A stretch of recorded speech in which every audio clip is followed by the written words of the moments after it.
The twin moons of Kylthar cast their violet glow across the merchant square, where the bastard daughter of a fallen house stood on wooden planks worn smooth by countless transactions. Her skin bore the deep cobalt hue of the Vaeri people, her pointed ears catching every whispered insult from the crowd. The auctioneer's voice droned through the humid air, thick with exotic spices and desperation, but Lyra's amber eyes remained fixed on the distant mountains where her mother's ashes had been scattered without ceremony. When the human widower raised his hand, calloused, weathered, impossibly foreign, no one expected what would unfold in the hours that followed. What happened that first night would not only change 2 lives, but challenge every law written between the stars. Before we start, subscribe now so you don't miss more incredible stories like this one. Oh, and before we dive in, tell us in the comments, where are you watching this video from? We love hearing from you and always read every message. The merchant square of Kylthar hummed with controlled chaos. Holographic displays flickered above crystalline stalls, advertising everything from Orion spices to Centaurian silk. The cobblestones reflected bioluminescent fungi growing between the cracks, casting an emerald shimmer across gathered faces. Lyra stood on the auction platform, her grey dress doing little to hide the features that marked her as Vaeri nobility, or what remained of it. The elegant arch of her cheekbones, the copper hair with hints of iridescence, the proud shoulders despite the iron collar around her neck. "Bastard spawn of a disgraced house," the auctioneer announced, his 3-fingered hand gesturing dismissively. "Half-blood contamination, suitable for domestic labor, basic tasks, perhaps entertainment." Laughter rippled through the crowd. A Vaeri merchant in fine robes spat at the platform's edge. "My father's house fell because of her mother," he called out. "The shame of bearing a hybrid child.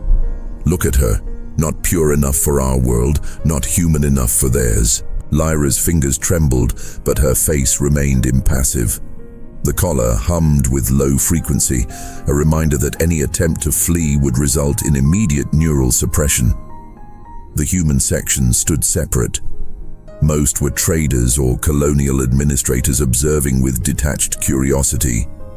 Except one. He stood at the back, weathered face, blonde hair streaked with grey, scars visible beneath his simple work shirt. His startling blue eyes watched Lyra with uncomfortable intensity. There was something in his gaze that made her breath catch, not pity, not lust, but recognition. As if he saw something in her that no one else bothered to look for. "Starting bid, 200 credits, the auctioneer droned. Silence. 150 credits. 500 credits. Every head turned toward the scarred man with the axe handle over his shoulder. "I heard correctly," the human said, his frontier accent rough. 500 credits. For the woman on the platform. Not the hybrid, not the bastard. The woman. "Human, do you understand what you're bidding on?" The Vaeri merchant pushed forward. "This creature is cursed. I'm bidding on a person being sold against her will," the human interrupted. 500 credits. Going once, going twice, sold. As the collar's control transferred, the human approached. "Can you walk?" he asked simply, offering his hand. But while the crowd dispersed into the violet-lit evening, neither noticed the figure watching from the shadows. Someone whose interest went far deeper than curiosity. The human's transport was a sturdy truck, assembled from parts spanning decades. The bed held farming equipment and hand-carved furniture. "Name's Thomas," he said, opening the passenger door. "Thomas Hendricks. I run a farm 40 kilometers north." Lyra climbed in, the collar still humming. She said nothing. Thomas started the hybrid engine and the truck lurched forward, leaving the merchant square for the darkening road through hills. "I know you can speak," Thomas said finally. "What's your name?" "Lyra." "Lyra? Good. I'm not much for formality anyway." She searched his profile for the lie, the trap. Men didn't spend 500 credits on altruism. My wife died 2 years ago, Thomas said quietly. Farming accident. The harvester malfunctioned. The violet moonlight cast his face in sharp relief, every scar a map of endured pain. I've been managing alone, but the farm is too large. I need genuine help, not an indentured servant or a robot. So you bought a slave, Lyra said flatly. I bought your contract from people who would have sold it to someone far worse. When we reach the farm, I'm deactivating that collar and burning the contract. Her hand flew to the metal band. You're lying. Why would I lie? I've seen those collars on workers in the southern plantations. No one should wear those things. Then why not deactivate it now?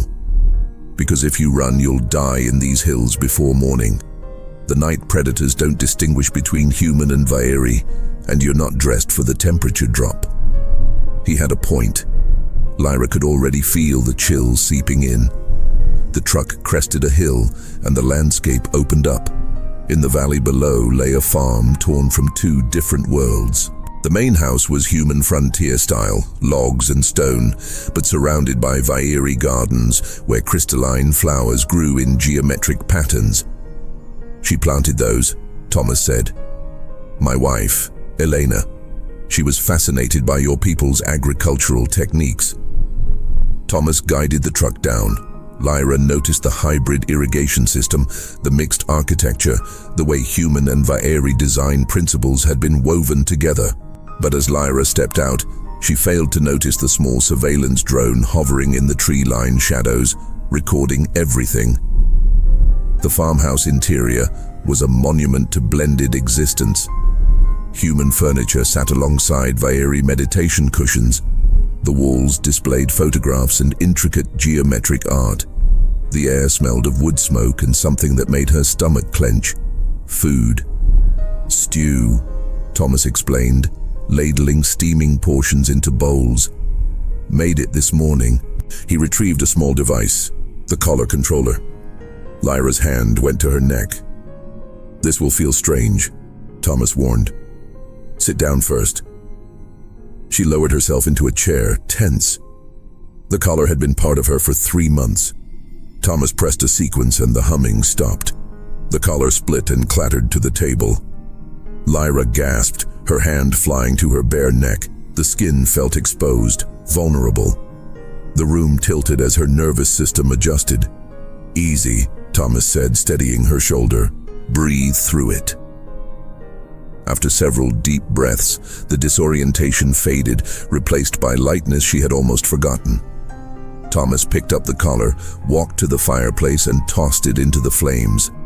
The metal glowed orange, then white. Then he retrieved the contract from his pocket and fed it to the fire. Now eat, he said. You need the strength. The first bite exploded across her tongue with flavor she had almost forgotten. In the labor markets, food had been nutrition, nothing more. This was different. This was care. Elena's recipe, Thomas said. She adjusted it for both human and Vaeri digestive systems. They ate in silence. Why did you really buy me? She asked finally. Thomas set down his spoon. Because I saw something in the way you stood on that platform. You were terrified, humiliated, grieving, but you weren't broken. Your spine was straight. You reminded me of Elena. Everyone told her a human woman had no business learning Vaeri agriculture. She told them to go to hell politely. He smiled at the memory and it transformed his face. I didn't save you, Lyra. I just gave you a different option. What you do with it is up to you. And if I want to leave, then you leave. The road runs both directions. She searched his face for deception, found nothing but sincerity. Your room is upstairs, second door on the left. Elena's room. I haven't changed it, but you're welcome to arrange it however you like. There are clothes in the wardrobe. Lyra rose slowly. Thomas. Sleep, he interrupted gently.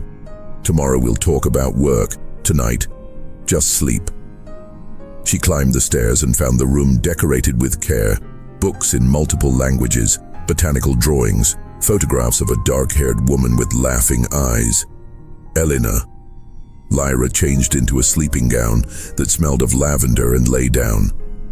The mattress was soft, the blankets warm, the room safe.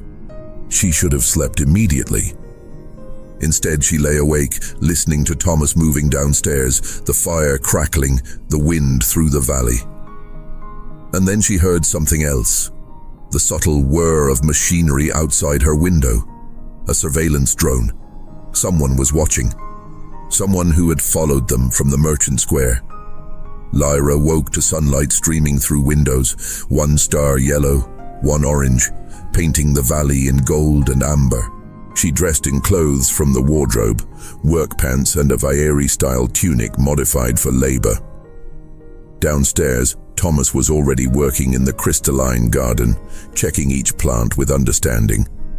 His scarred hands touched leaves with surprising gentleness. "You're up early," Thomas observed. "I thought you might sleep later." "I've been conditioned to wake at dawn. This isn't a labor market. You can sleep when you're tired." "What needs to be done?" He gestured toward the eastern field. "Those are hybrid grain crops, human wheat genetics with Vaeri drought resistance. They need checking for pest damage. Its detailed work requires understanding both agricultural traditions." "I can do it." "I know. Your file mentioned computational tasks, which means you have education. Vaeri nobles learn agriculture as basic training." Lyra stiffened. "That was before other people decided your worth based on circumstances beyond your control," Thomas interrupted. "But knowledge doesn't disappear. Can you do the work?" "Yes." They spent the morning working side by side. Lyra found herself falling into rhythms she had almost forgotten. Thomas proved patient, thorough, explaining not just what, but why. He showed her Elena's integrated techniques. "She believed that was the future," Thomas said. "Not separation, but intentional integration. Taking the best from both worlds. The High Council would call that contamination. The High Council are fools clinging to power through manufactured fear." I watched Elena fight for years to maintain exchanges, to prove collaboration was possible, and I watched institutions on both sides undermine everything she built. The bitterness in his voice was profound. By midday, they had completed the assessment. Over lunch, Lyra spoke. "Last night, I heard a surveillance drone outside my window." Thomas's expression didn't change, but his eyes sharpened. "I know. I've been tracking it since we left the square." "You knew someone was following us." "I suspected. What I did yesterday, purchasing you publicly, burning the contract that challenges social assumptions. Some people find that threatening." He activated a device, and a holographic display materialized, showing the farm from overhead. Small red dots marked positions around the perimeter. 3 drones. Fairly sophisticated equipment, which means this isn't casual curiosity. We should leave, or we could stay and see what they want. "That's insane." Thomas smiled dangerously. "Probably, but running won't solve the problem. Wherever we go, this pattern will repeat. People will object to our existence, our collaboration, our refusal to accept their manufactured divisions. So we fight." "No," Thomas said softly. "We simply continue existing. We farm, we build, we prove through action that their fears are unfounded." That's what Elena would have done. The display flashed red. One drone was descending toward the house at high speed. In the distance came the unmistakable whir of multiple approaching vehicles. Thomas grabbed a pulse rifle and tossed Lyra a shield generator. "Stay behind me." These shields stop most conventional weapons, but they're limited power. 3 vehicles stopped in the farmyard, kicking up dust that glowed amber in the binary sunlight. The lead bore the Vaeri Cultural Preservation Committee insignia. The second held human security contractors. The third carried two figures in formal robes, High Council adjuncts.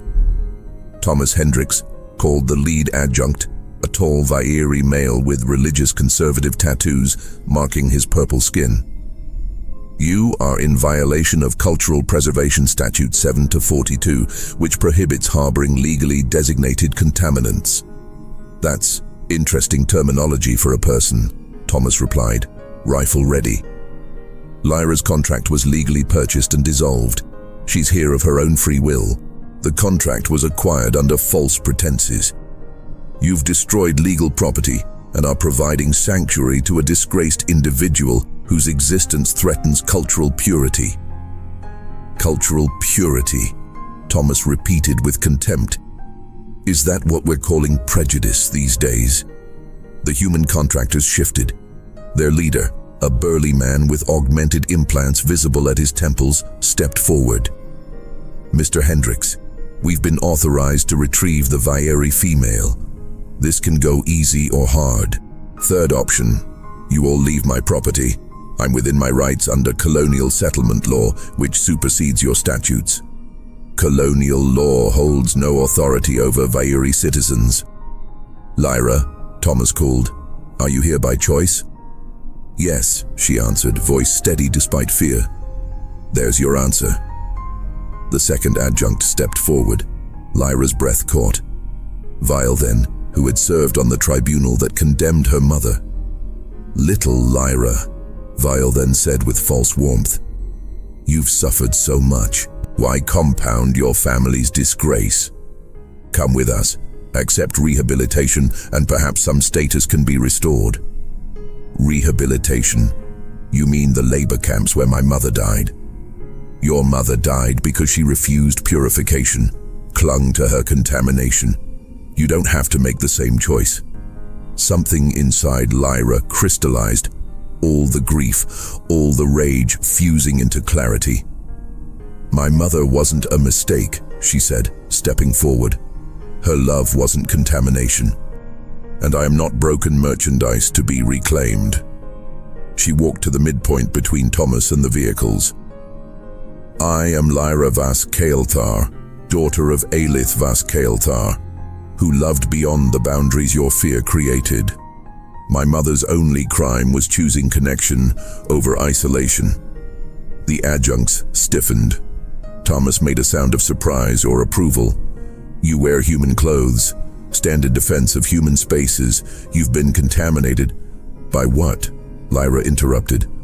By kindness, by respect, by someone seeing me as a person rather than a problem. She addressed everyone. You call my existence contamination, but what I see is humans and Vairi united in their fear, collaborating to maintain divisions that serve only those who profit from hatred. That's the real contamination, purposeful separation. The valley went silent. Thomas Hendricks purchased my contract and freed me, not because he wants something, but because it was right. He honors his wife, who spent her life building what you're trying to tear down, a future where we learn from each other. She looked at Vile then. My mother taught me that love is the most powerful force in the universe. She died believing that. I won't dishonor her memory by accepting your rehabilitation, your sanitized existence. Valden's face contorted, but the lead contractor raised his hand. We're done here. This is above our pay grade.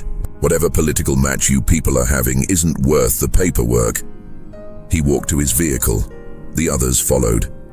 The adjuncts stood frozen, their authority suddenly fragile. This isn't over, Vale then warned. The High Council, Thomas interrupted, will do what it always does. Issue pronouncements fewer people listen to every year. While you maintain purity, we'll be building something that works. He raised his wrist device, and suddenly the surveillance footage appeared on holographic displays, materialized from emitters Elena had installed around the farm. Insurance for exactly this kind of confrontation. Every word of the confrontation broadcast live to public networks spanning 3-star systems.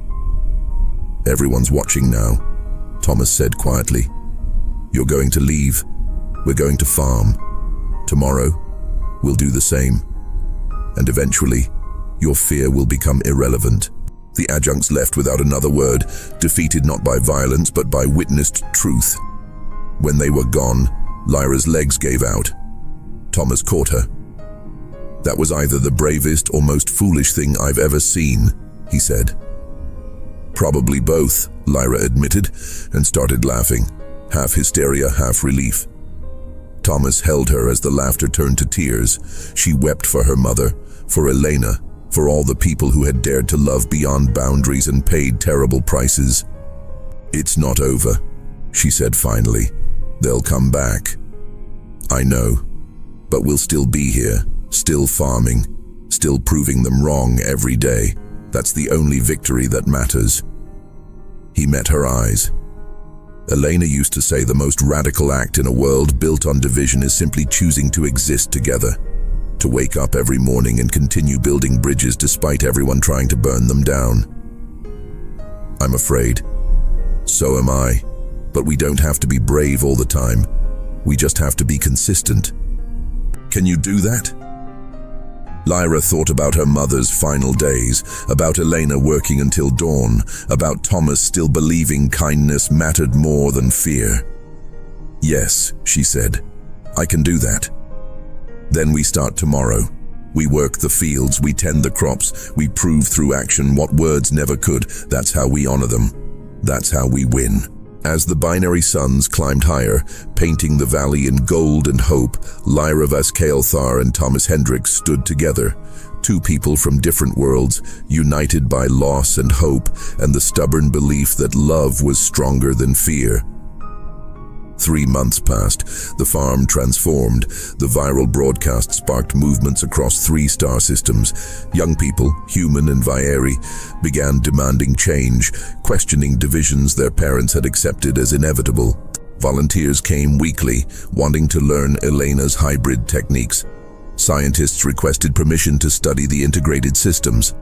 Journalists documented the collaboration. The farm had become a symbol, proof that integration wasn't just possible, but beneficial for everyone involved. But the most significant change was the relationship between Lyra and Thomas themselves. They had become partners in the truest sense, not romantic, but bound by shared purpose and mutual respect. They worked side by side each day, building something that honored those who had fought for connection. One morning, checking the eastern fields, Thomas spoke quietly. Elena would have loved you, not just for what you represent, but for who you are. Brave, stubborn, unwilling to accept that things can't change. My mother would have loved you too, Lyra replied. She always said true courage wasn't the absence of fear, but the refusal to let fear make your decisions. They stood in the golden light of the binary sunrise, looking over fields that had become a symbol of possibility. Proof that collaboration worked better than separation, that integration produced more than isolation. The surveillance drones were gone. The adjuncts hadn't returned. The High Council faced investigations, and the Purity Initiative was being dismantled. But the work continued.